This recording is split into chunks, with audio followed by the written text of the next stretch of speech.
उसके बाद हमने देखा कि उन्होंने दूसरी बात क्या कही, उन्होंने दूसरी बात ये कही कि there are heavy positively charge present in the centre. Now जैसे हमने बताया कि कुछ रेज अल्फा रेज वापस अपने ही दिशा पे वापस वहां, जिस तरह से बॉल का मैंने एग्जांपल दिया, तो उन्होंने कहा कि यहां पर ही जो कुछ ऐसे चार्ज है, क्योंकि अल्फा पार्टिकल माइनस चार्जेस है, वो यहां से जाके वापस बाउंस बैक हुआ। बाउंस बैक होने का क्या मतलब था? बाउंस बैक होने का मतलब यह था कि जरूर यहां कुछ तो है जिसकी वजह से वापस, तो उन्होंने कहा कि कुछ तो हैवी चार्ज पार्टिकल है जो सेंटर ऑफ एटॉम में है, जिसको उन्होंने न्यूक्लियस कहा। तो पहले बार इन्होंने इसको न्यूक्लियस कहा। Nucleus contain equal number of positive and, तो अब भाई अंदर पे बैठा है, तो उन्होंने कहा न्यूक्लियस के अंदर पे पॉजिटिव और नेगेटिव चार्जेस है। ओके, एंड जो न्यूक्लियस है वो कहां है? सेंटर ऑफ एटम में है। और जो न्यूक्लियस में उन्होंने ही पहले बताया कि जो एटम की मास है, जैसे हमने आपको आगे टेबल में भी बताया है कि ज्यादा से ज्यादा मास जो टेबल में हम देखते हैं आज के दिन पे, वो मास न्यूट्रॉन एंड प्रोटॉन का है। तो ये जो मास उन्होंने बोला था, all the mass are neutron because of the nucleus, और ये न्यूक्लियस में क्या होता है? प्रोटॉन एंड न्यूट्रॉन होता है। फिर उन्होंने इलेक्ट्रॉन के बारे क्या कही? उन्होंने इलेक्ट्रॉन के बारे कही कि इलेक्ट्रॉन्स रिवॉल्व्स अराउंड, इलेक्ट्रॉन्स चक्कर काटता है ना, चक्कर काटता है। उन्होंने कहा इलेक्ट्रॉन्स चक्कर काटता है, ठीक है, चारों तरफ। एंड अगर हम इलेक्ट्रॉन की, if we compare the size of atom nucleus, the nucleus much small, अगर हम क्या कह रहे हैं, ये साहब कह रहे हैं कि अगर हम तुलना करें, किसकी तुलना करें? अगर हम तुलना करें इसकी साइज की, किसकी साइज की? न्यूक्लियस की साइज की। किसके तुलना करें? अगर हम तुलना करें इसकी न्यूक्लियस की साइज की एटम की साइज से, तो न्यूक्लियस साइज बहुत ही छोटा होता है, राइट? अब इसको हम बोलते हैं न्यूक्लियर मॉडल ऑफ एटम। याद रखिएगा ये जो शब्द है ये बहुत इंपॉर्टेंट है ना। न्यूक्लियर मॉडल ऑफ एटम्स में क्या है? अब इन्होंने तो बोला, इनकी एक ड्रॉबैक हो गई। ये ड्रॉबैक क्या हुई? बट उन्होंने ये नहीं बोला कि जो एटम्स हैं स्टेबल कैसे रहते हैं।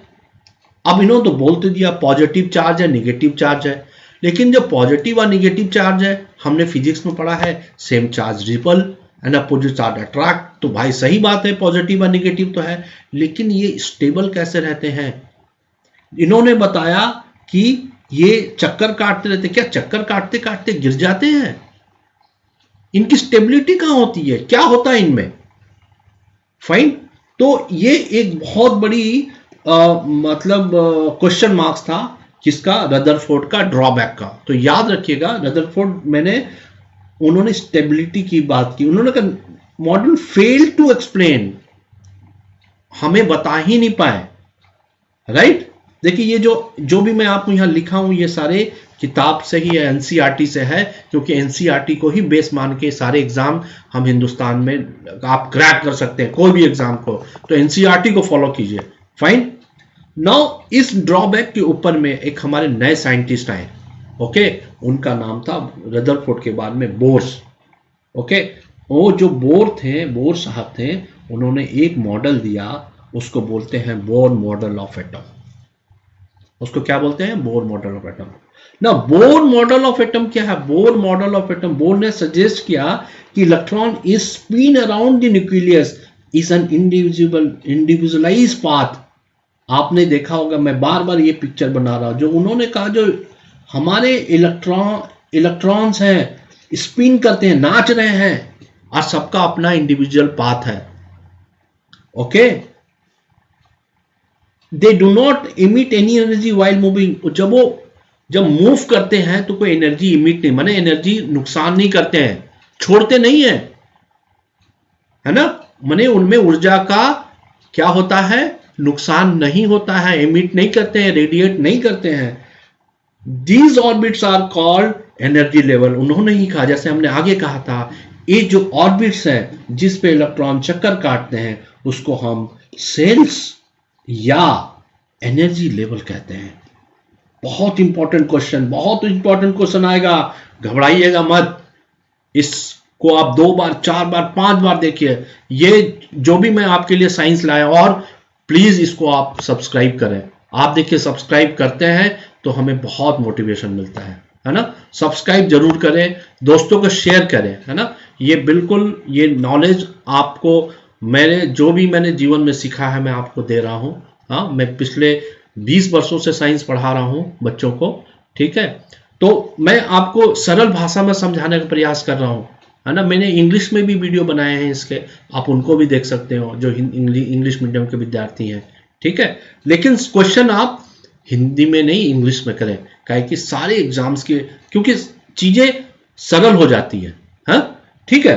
तो आगे बढ़ते हैं। उन्होंने फिर कहा कि दे रिप्रेजेंटिंग, अब उन्होंने जो बोर साहब ने बोला कि इलेक्ट्रॉन सर्किल ऑर्बिट में चक्कर काटते रहते हैं, ये एनर्जी एमिट नहीं करते, इसको एनर्जी लेवल। और आखिरी चीज उन्होंने कहा कि इनको हम डिफरेंट नाम देते हैं, एनएल। तो ये जो ऑर्बिट्स हैं इसको हम ऐसे देते हैं एन एल एम के, ओके।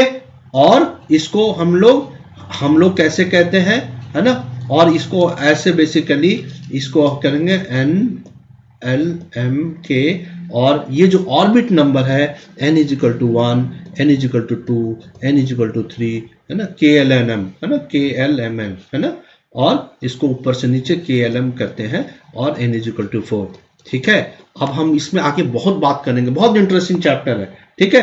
तो इन्होंने बोर ने ये बताया कि इलेक्ट्रॉन्स एनर्जी एमिट नहीं करते हैं, वो एक पाथ मूव करते रहते हैं और उनका एक स्पेशल ऑर्बिट होता है। इस ऑर्बिट को एनर्जी लेवल कहते हैं और हर एनर्जी लेवल का उन्होंने एक नाम दिया KLMN, ओके। और हर एनर्जी लेवल को बोला N से डिनोट किया, N से इंडिकेट किया, N से निरूपित किया, बोला n = 1 मीन्स K, है, L मतलब n = 2 and so on and so fourth, ठीक है। तो हमने 3 मॉडल पढ़े, थॉमसन पढ़े, रदरफोर्ड पढ़े एंड बोर्स। जितने भी मैंने आपको ये नोट्स दिए हैं इसको आराम से पढ़िए, बहुत इंपॉर्टेंट है, बहुत बहुत बहुत इंपॉर्टेंट है, फाइन, ठीक है बच्चों। आगे चलते हैं, ठीक है। अब देखिए, अब हम सीख गए, हम जान गए कि न्यूट्रॉन्स क्या है, इलेक्ट्रॉन्स क्या है, प्रोटॉन क्या है, कैसे। तो थोड़ी सी मैं आपको न्यूट्रॉन्स के बारे में बता देता हूं। इलेक्ट्रॉन प्रोटॉन की तो हमने बहुत बात कर ली, है ना। तो जो चैडविक साहब थे, जे चैडविक, उन्होंने ही न्यूट्रॉन्स की, ये बहुत इंपॉर्टेंट है, उन्होंने ही न्यूट्रॉन्स की पहले बार व्याख्या की थी, एक्सप्लेन किया था। उन्होंने कहा था कि जो एटम्स के अंदर पे इलेक्ट्रॉन्स एंड प्रोटॉन के अलावा एक और सब पार्टिकल प्रेजेंट रहता है जिसको हम न्यूट्रॉन कहते हैं। बट मजेदार बात साहब ये है कि न्यूट्रॉन्स में ना चार्ज होता है, कोई चार्ज कैरी नहीं होता, केवल मास होता है, ओके, है ना। और ये 3 और पार्टिकल के साथ में रहते हैं, उनमें जैसे इलेक्ट्रॉन, प्रोटॉन, न्यूट्रॉन। और इन्होंने क्या कहा, उन्होंने कहा कि कितने एक इलेक्ट्रॉन्स के अंदर, कितने एक सेल के अंदर कितने इलेक्ट्रॉन्स रह सकते हैं, है ना। ऑर्बिट नंबर n ऑलरेडी मैं बता चुका हूं, लेकिन अगर आपका सवाल होगा, आपने तो सर ये बता दिया ऑर्बिट्स है, लेकिन हर ऑर्बिट्स के अंदर कितने इलेक्ट्रॉन रहेंगे। भाई आपके घर पे कमरा है, घर के अंदर कमरा है, और कमरे में, हर कमरे में कितने आदमी रहेंगे, कैसे तय करेंगे। यहाँ तो ह्यूमंस है, हम तय कर लेते हैं, लेकिन इलेक्ट्रॉन्स के केस में एक फार्मूला है। ये फार्मूला है, वो होता है जो number of electron present in any shell is equal to 2n²। क्या होता है, 2n² होता है। मान तो पहला सेल है, फर्स्ट सेल में कैसे होगा, फर्स्ट सेल में कैसे होगा, 2 × 1 × 1, क्योंकि 1 का square is equal to 2, okay. Second shell में कैसे होगा, सेकेंड सेल में n = 2 है, तो फार्मूला हमने आपको बताया 2n² यानी 2 × 2 का स्क्वायर यानी 8। थर्ड में कैसे होगा, n = 3 है, तो क्या हो गया, 2n² = 2 × 3² यानी 2 × 9 = 18। तो हमने देखा पहले कक्ष में, पहले सेल्स में, पहले एनर्जी लेवल में कितने होंगे इलेक्ट्रॉन, 2 होंगे, हाँ, ये मान लीजिए न्यूक्लियस है। सेकेंड में कितने होंगे, सेकंड में थोड़ा जगह कम है तो मैं सेकंड अंदर बना ले रहा हूं, 8 होंगे और तीसरे में 18 होंगे। और इसको हम कैसे, तो अगर सवाल आता है कि चौथे एनर्जी लेवल में, चौथे सेल में, फोर्थ सेल में या एनर्जी लेवल में कितने इलेक्ट्रॉन्स हो सकते हैं, तो बिल्कुल घबराना नहीं है। क्या बोलना है, n इक्वल टू 4 मैंने बताया था, हर सेल का नंबर 4 है। और फार्मूला हमने आपको बताया कि मैक्सिमम इलेक्ट्रॉन जो प्रेजेंट हो सकते हैं किसी कक्ष में इज इक्वल टू 2n²। तो इसको हम डाल देते हैं, क्या है 2 × 4 का स्क्वायर इज इक्वल टू 2 × 4 × 4, 4 4 जा 16, 4 चौके 16, 16 × 2 32। तो ठीक है साथियों, तो फोर्थ सेल में इलेक्ट्रॉन्स रहते हैं 32। Fine, okay, very good. अब ये तो कॉन्सेप्ट हमको समझ में आ गया, ठीक है। हम आगे डिस्कस करेंगे। वीडियो को सब्सक्राइब करें और मोटिवेट करें। अगर आप सब्सक्राइब करोगे तो मैं बहुत मोटिवेट होता हूं, मैं अच्छे से अच्छे क्वेश्चन लाऊंगा और अभी जितने आने वाले एग्जाम्स हैं सारे एग्जाम्स के लिए आपको खूब तैयारी कराऊंगा, ठीक है। देखते रहिए, मेहनत कीजिए, मेहनत का फल हमेशा मीठा होता है। धन्यवाद।